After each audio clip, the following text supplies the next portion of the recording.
Pujian Yeshua Manusia.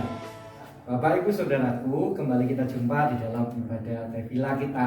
Hari ini kita akan sama-sama belajar tentang kembali akhir zaman, di mana pesan yang sedemikian luar biasa terambil dari Injil Lukas, yakni Lukasnya pasal yang ke-12 ayat 35 hingga ke-48.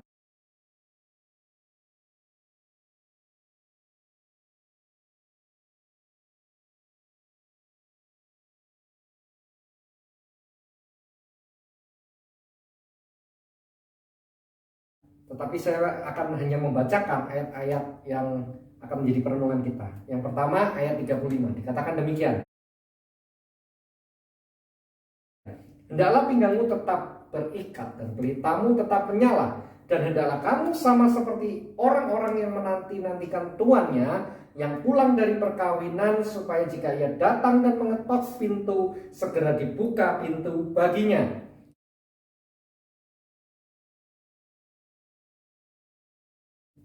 Berbahagialah hamba-hamba yang didapati tuannya berjaga-jaga ketika ia datang. Aku berkata kepadamu, sesungguhnya ia akan mengikat pinggangnya dan mempersilahkan mereka duduk makan, dan ia akan datang melayani mereka. Kemudian ya, ayat yang penting lagi itu di ayat yang ke-43 dikatakan demikian, Bapak Ibu Saudara. Berbahagialah hamba yang didapati tuannya melakukan tugasnya itu ketika tuannya datang. Ya, kemudian kembali kita perhatikan ya di ayat 45 ya. Akan tetapi jikalau hamba itu jahat dan berkata di dalam hatinya, Tuanku tidak datang-datang, lalu ia mulai memukul hamba-hamba laki-laki dan hamba-hamba perempuan dan makan minum dan mabuk. Ayat 46, maka Tuhan hamba itu akan datang pada hari yang tidak disangkakannya dan pada saat yang tidak diketahuinya, dan akan membunuh dia dan membuat dia senasib dengan orang-orang yang tidak setia. Haleluya.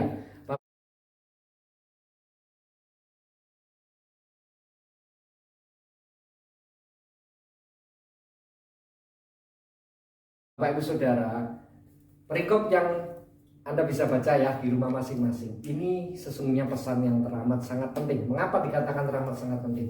Karena ini berbicara tentang parousia kalau di dalam bahasa Yunani ya, kedatangan Tuhan. Artinya apa? Tidak ada seorang pun yang tahu kapan waktunya atau kapan masanya. Tetapi Bapa Surgawi tahu, Bapa Yahweh tahu, Yeshua Masih tahu. Mengapa kok bisa begitu? Karena kalau kita baca ya, tadi saya katakan ya, ayat 35, 36 ini ayat yang penting.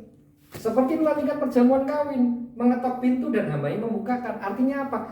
Ini lagi berbicara di dalam tradisi Yudea. Di dalam tradisi Yudea itu di mana katuna dilangsungkan apabila mempelai pria sudah siap. Dan siapa yang menentukan siap? Tidak abahnya, bapaknya. Kalau itu pada tengah malam, maka pada tengah malam itu juga akan datang rombongan menjemput mempelai perempuan dan melangsungkan katuna atau ibadah pernikahan secara Yudea, secara Ibrani. Nah, ini banyak orang tidak mengerti.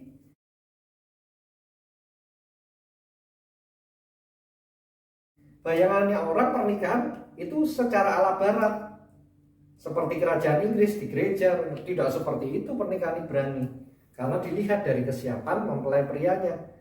Dikatakan membangunkan rumah, makanya ada dikatakan sebelum perumpamaan daripada anak yang hilang, dirham yang hilang. Nah, itu kenapa kok dititipkan dirham? Karena berarti itu pertunangan sebelum katuna, sebelum disiapkan rumah. Biasanya jangka waktunya adalah setahun. Nah, ini banyak orang kan tidak tahu bahwa selama ini kita ini dipertunangkan dengan Yeshua HaMashiach, Mesias kita. Dan di dalam masa itu sebagai tunangan apa yang kita lakukan? Kita menjaga nggak hidup kita? Kita berjaga-jaga enggak? Tengah malam ini bicara apa? Waktu ketika banyak orang tidak siap. Waktu di banyak orang ketika ngomong, oh kedatangan Tuhan masih jauh. Ini adalah masa-masa damai. Padahal 3 tandanya itu sudah jelas.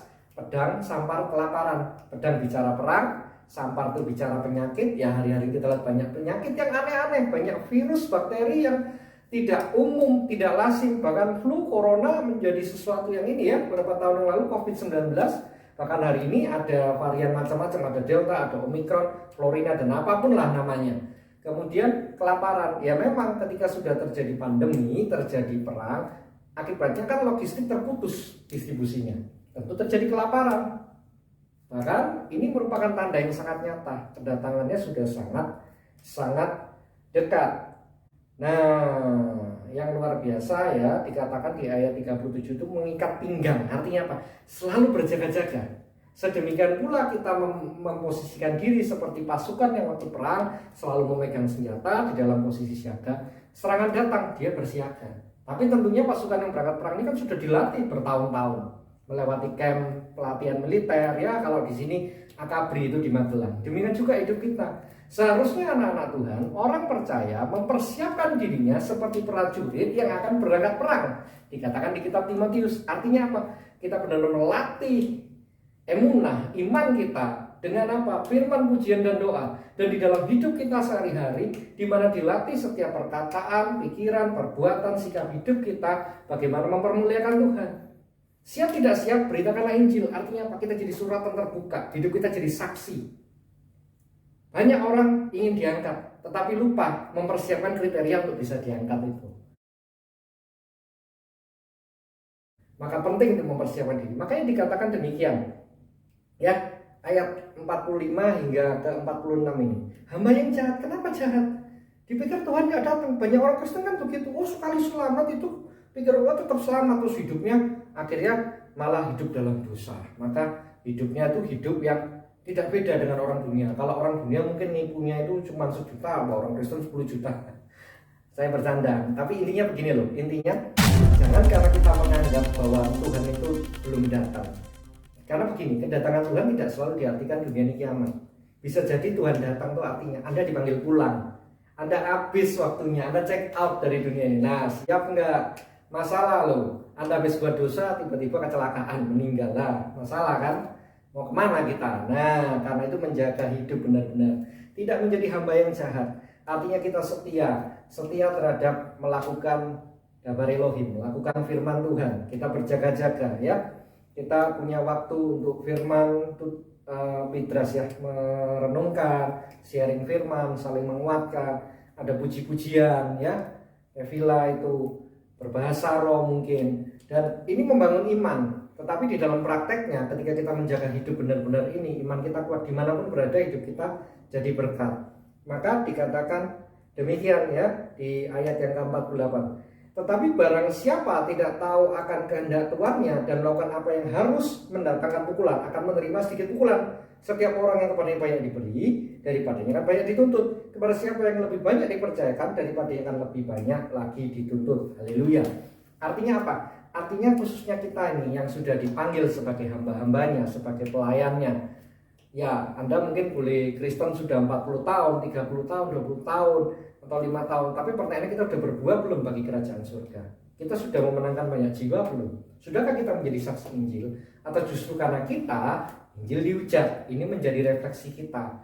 Kalau kita seperti itu, ya marilah kita bertobat. Marilah kita meninggalkan kehidupan kita yang lama. Kita minta anugerah lewat ruahnya, lewat ruah kodes.